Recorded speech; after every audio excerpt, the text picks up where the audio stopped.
Yo guys, Saber here. As you know, then I made a Shiro guide for you guys a few days ago. And I think that deck is still decent, but I will admit that after making the video I actually tanked quite a bit with it. I think I lost like 40, 50 or something like that. Generally just in a lot of games I couldn't find good Shiro value, and I kind of just went on a big lose streak. So I was thinking, okay, what could we do to this deck to improve it for the mid? And I kind of realized that in a lot of matchups then Shiro didn't actually play for much value, but the rest of the deck was still really strong. So as you can see, we're now at 2630, so we are doing really well with it. And the one simple change I made was just to cut Shiro. Let's try to look at the deck. So as you can see here, then we still have a lot of the same cards, Nairo, Forest Protector, but now we actually have Professional, we also have a Ragnarok. And the idea here is that, well, when you're not running Shiro, then you have more leader chapters you can use freely, so it's easier to set Professional up.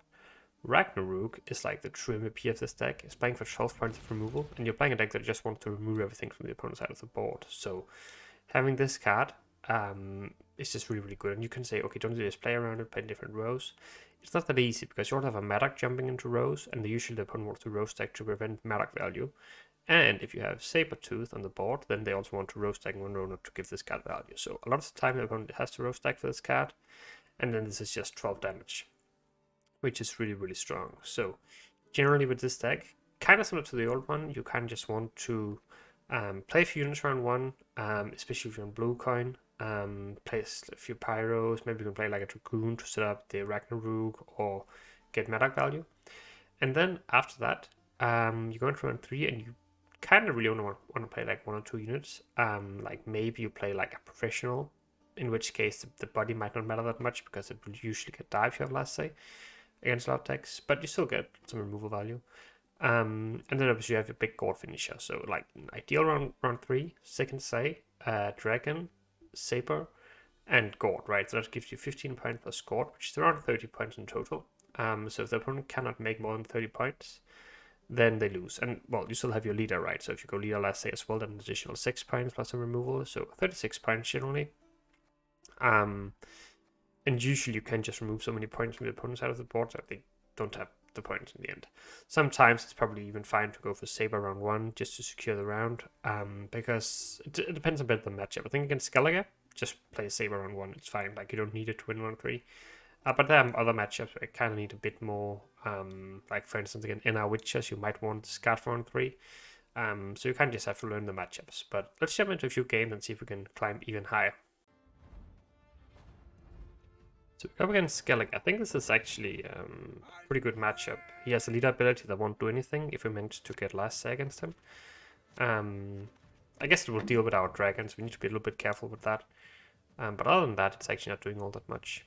So we obviously get rid of the Madak here, we don't want any bricks. And then Gord is also a card we could consider kicking. I think I'm going to do it honestly, because we just don't want Gord round 1. We have a lot of damage cards here. I think I would have liked just to have maybe a few more units here round 1, because otherwise we might struggle to go fully unattacked round 3. But I think it's also okay. I mean, in this case, we just stay non-attractive. We just rebuke here. It's not like that card would do much to us, to be honest. We don't have many units. But this is fine as well. So usually when you see this leader, you kind of assume that they're playing something like a dagger, maybe. But it should just be really awkward for him to find value on. So I think we just go debump here. Kill one of these while we can. Good value. Madak jumps front row, which is nice. Let's see if he actually probably shouldn't activate now, because if he activates, then I can activate my Madak. Decides to activate. Okay. So he... Not sure, like we could do a few things here. Honestly, I might just move the Herkia back row here.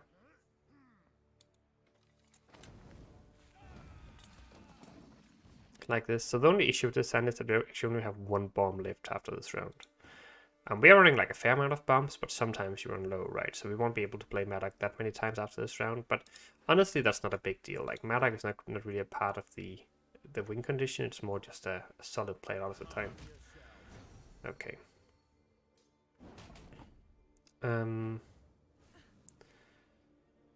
So, I mean, I'm just gonna keep playing it though, like, no reason not to.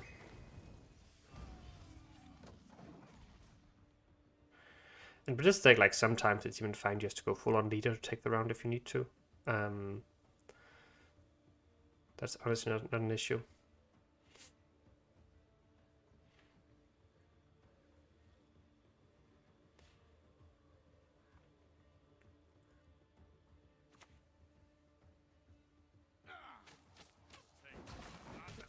Okay, so we activate. And we just play another bomb, yeah. Denying the Berserk as well. Hopefully we can high roll the Herkia here, that would be really nice. We could, okay, good. Good. So in this situation we could take it with double leader charge and maxi. But okay. And I think we just, like, honestly, I think here we just, like, keep playing slowly, and then just go leader if we need to take it. Just full leader round one. I don't think that's an issue. Get rid of the Blood Eagle. The Blood Eagle might still find some value, even though we go no unit, because we might play, like, a... what's it called? Madak or something might pop up. So if I play Maxi here, then play for 5, we lose 3 on this, so we have 6 points. Then we play for 10, so that's 16, so yeah, we should still be fine. I think we just go Maxi. I think our draws here, are they good? They might be okay. I think this hand might just be fine. We might miss Gord or Ragnarok, but Gord might not even be that important if we don't get last say. Which we might struggle to do right now. Let's see.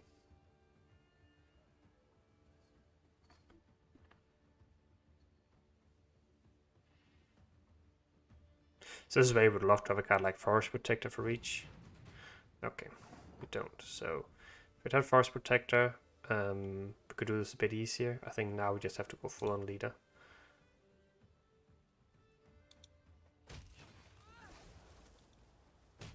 That's okay.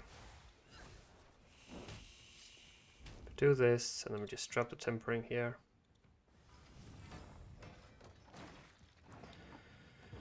So usually you would say, is this even good, bring down a card, leader committed, but I actually think in this situation it's absolutely fine.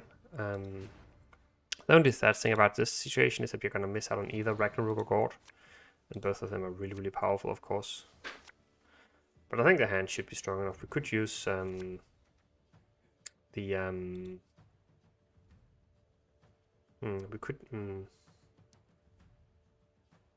I think I might just keep this hand.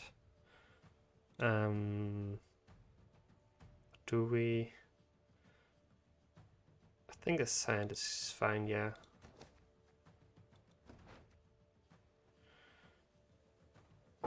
Because then the next cards we're gonna see Sentinel, Pyromancy, Heatwave, Rebuke, Protector. No, sorry, Professional. We pass here. I'm wondering if I should actually kick the dragon here, because it might not actually really do anything since he got leader. So honestly, I feel like kicking that might just be correct. Otherwise, I would have to last save, but I would rather last save Force Protector, I think. So let me just look at my draws again here. So it's gonna be Professional next, and I think Professional is just better, right? Even though we don't have leader, we should probably still be able to deal some damage with it. So in this very unique situation, I think it's actually just correct to kick this. And if we break, actually we don't break anymore, of course, because we did thin the Sentinel. But I don't think there's, yeah, I don't think it makes sense to take another mole here.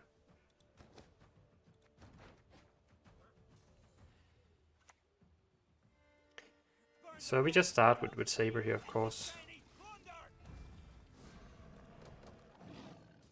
This is a pretty good Professional. that we could consider taking. Obviously the professional is gonna die, but I'm like that's just how it is. That's fine. Just play it.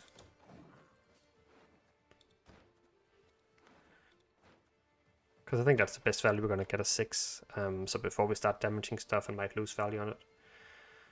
I think that just makes sense. We should place another unit front where we might just go Ragnarok.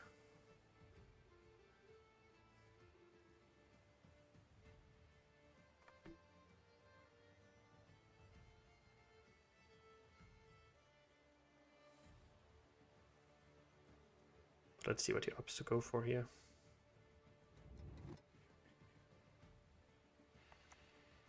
Goes Herald. And you row stack, so that's fine. So now we just say sure. Let's just play our Ragnarok.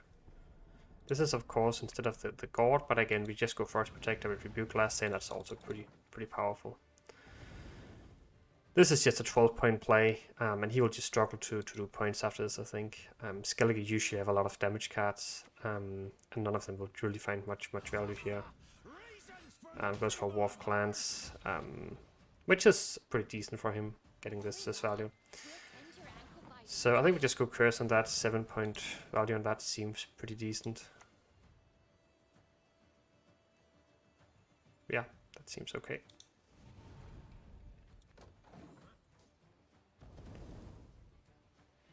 I'd also go for my making a bomb pretty soon. Not sure if he's running the dagger like you'd imagine that he is, but obviously that might also not be the case.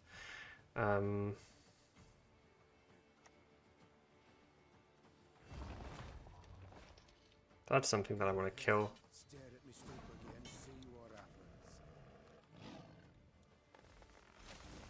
He's having a very proactive hand here, which is a little bit of an issue. This Caduce is also kind of cheat. Playing for really good value for him, of course. Playing a dead Turk here at least.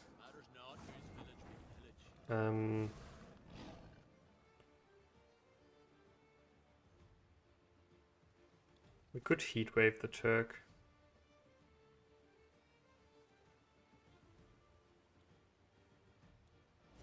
Let's just do that.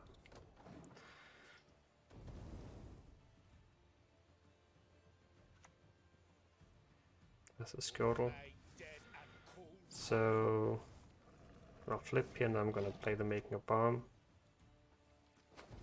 Obviously this Malak is not gonna do anything here. So it's just Morkvar Glass, and his leader's barely playing for any points. Pretty sad leader, to be honest. As you can see here, even without any leader for us run 3, we still just have too many points. Like, he actually had a very good hand for this, but we still win by 2 points. We also missed our Gord here. So the Gord would have been 16 points, right? Pretty crazy. So this is just how good this deck is, honestly. Like, if you get last say, you can like, and obviously if we have leaders, well, that's much better. But like, even without leader, then you're fine. We run against Red Dream, who's obviously a really good player. So as you can see, we're climbing a bit of MMA here, and now we are 2637. Okay, so let's jump into another one. Up against Lockdown, which is not an. Let's see what version he's playing first, I guess. Because you could obviously be, like, there are different Lockdown versions going around. It could both be Colgrim, could also be Ball. Kick Gord round 1, don't really want the card already. The rest of the hand is kind of okay, I don't mind it too much. We have some bombs, we have Rebuke, Force Protectors online. I think I kind of like it.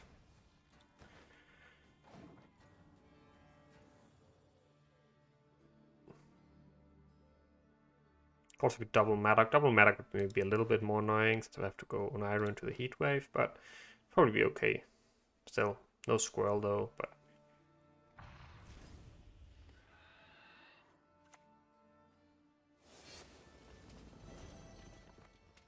Okay. Could just professional that, I think. It's against Lockdown. This card might be tricky, so I'll just take this. Like when you get such a good professional, I think you just have to take it. And then I guess we just commit a little bit more on 1 into contesting, but that shouldn't be an issue. Like, you kind of often just want to play with Reach with this deck, but I mean, in this case, it's probably also fine just to commit. He's giving this professional back, which is a little bit sus, to be honest. A little bit sus. So now we could go for Tiger here, to be honest. Wondering if that's just a good play. Let's just drop Dragon.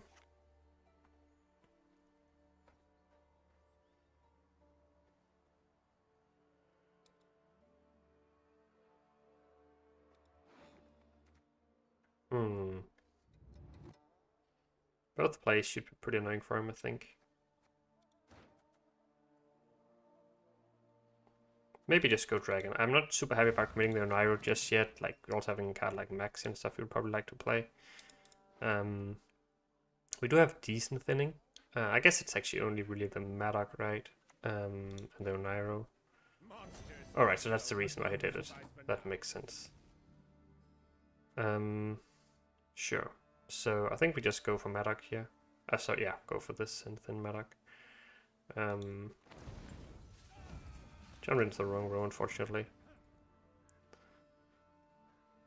So I can see his play making some sense.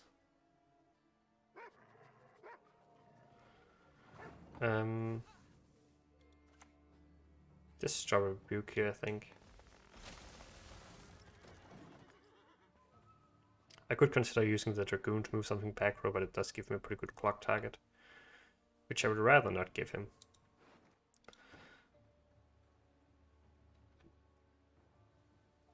Still wondering exactly what he's playing. Looks like it might be the Helga version. Yeah, it's the Nova version, right? I think.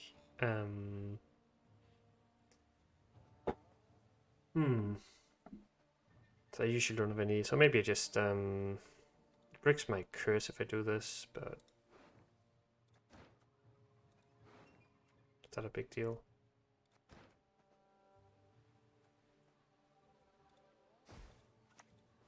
Let's just do this.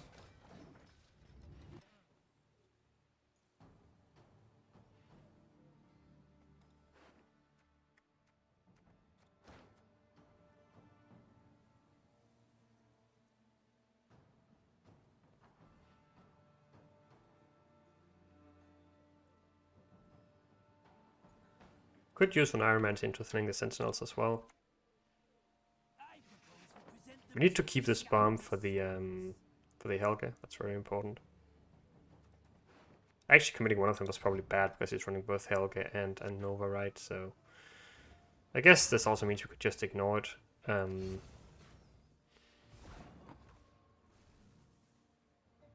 Just ignore this, save this for the Nova, maybe. I think I like that more. Just get in the round.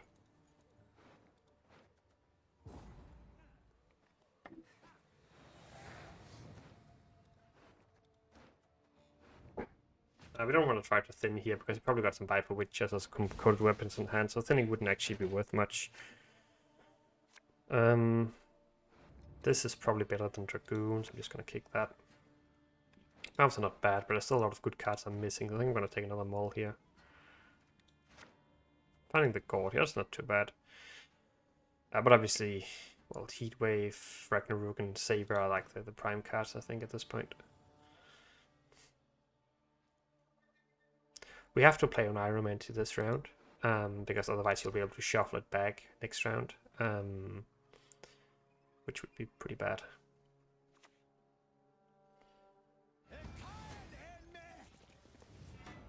Okay, this is something we could consider cursing. Could also purify, but I think I would rather purify the Nova. I guess, yeah, this should be better if that's what we want to do, right?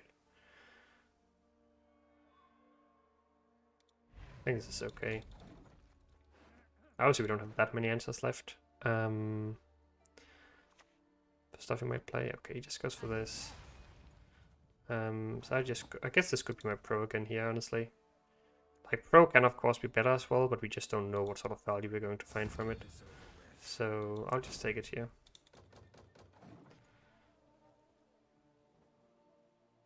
Go Snow, we go Moondust. We only lose 1 point, so we're still up by 2. He's deciding to block this card, which is kind of interesting. Just kill this, sure.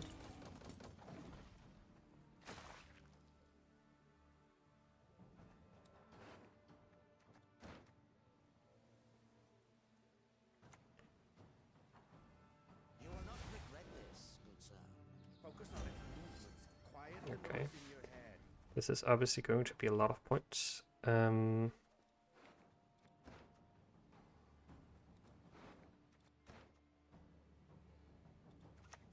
Guess I just drop this now.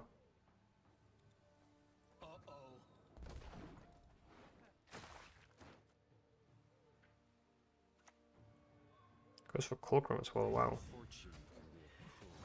So it's boosting by 6 per turn right now.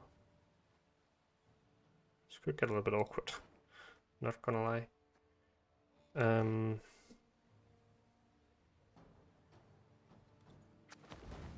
Okay, that definitely helped. So I think we just go Force Protect on then.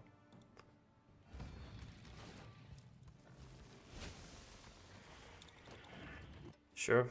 So he's played 1 mentor here. He's played 1 more mentor on 1. So that's 2 mentors gone. He's still got 1 from hand and 1 from location.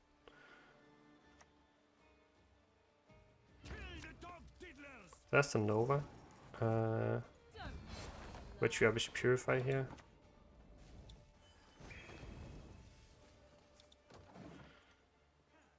And then let's see. I should probably have activated this one first, but it's not a big deal.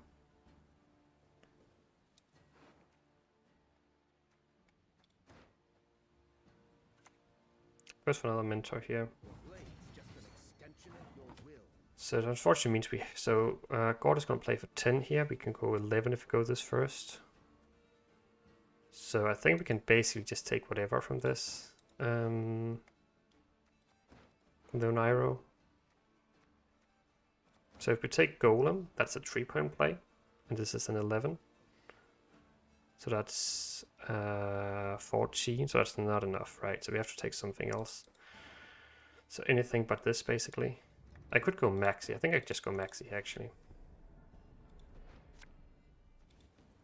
You can hide, but I'm gonna get you. And I think I'm going to shuffle. I would be finding these two. Is that good or not? I think I'm going to shuffle. Time will show if that's correct or not. So you win the round, go to round 3. He has 1 of these mentors left. And we need to find... I guess, wait, was this actually trolling because that environment in... Okay, no, it goes back, never mind. So... Okay. So this hand, I think I might just go for the Tiger here. It's going to get a 10-point mentor. Professional might still be okay. Okay, we just forfeited. Easy game, guys. Easy game. So, climbing a bit more, and we are now at 2644. Okay, this is my highest score this year, I think, actually in quite a while. Thanks so much for watching. Highly recommend giving this one a go. You have so many good matchups. Deadeye Ambush is bad. AQ is bad. Gift can also be troublesome, but other than that, you're just smurfing against so much stuff. Thanks for watching, and see you in the next one.